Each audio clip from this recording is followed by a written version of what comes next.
ঘড়ি বলছে এখন বিকেল 3টে, আর ক্যালেন্ডার বলছে আজ 28শে এপ্রিল, অর্থাৎ বাংলার 15ই বৈশাখ।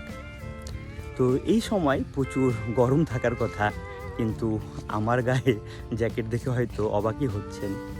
অ্যাকচুয়ালি আমাদের মালদা জেলা বৈচিত্র্যে ভরা।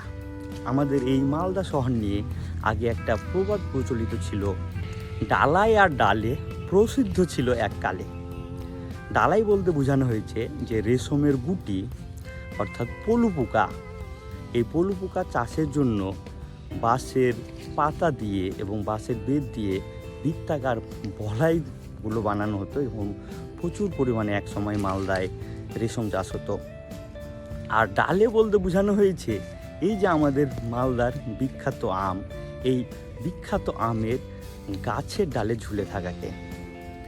তো এই যে আমি এই সময় জ্যাকেট পরে আছি, এটার কারণ হচ্ছে গত 2 দিন ধরে হালকা হালকা বৃষ্টি, তার সাথে প্রচুর ঝড় হয়েছে এবং এই ঝড়ের জন্য পুরো ওয়েদার এখন শীতল হয়ে গেছে। তো আমি অ্যাকচুয়ালি ভিডিও করতে এসেছি, এটার কারণ হচ্ছে যে আমাদের এই যে মালদার অমৃত ফল আম, এই আম নিয়ে আমি একটা ডকুমেন্টারি বানাচ্ছি। সেটা 2-3 মাস সময় লাগবে। পুরো আমের মুকুল থেকে শুরু করে ফল পেকে যাওয়া পর্যন্ত কি অবস্থা থাকবে না হবে পুরোটাই আপনাদের আমি দেখানোর চেষ্টা করব। তো আমি এখন একটা বাগানে এসেছি, আমাদের বাগান যাইনি, আমাদের বাগানে আমগুলো আর একটু বড় হলে যাব। এই গাছের ডালে ডালে ঝুলছে আমাদের এই অমৃত ফল আম। এই আমগুলোর সাইজ এখনো খুব একটা বেশি বড় হয়নি। এটা এখন লবণ আর কাঁচা লঙ্কার গুঁড়ো দিয়ে বেটে খাওয়ার জন্য পারফেক্ট।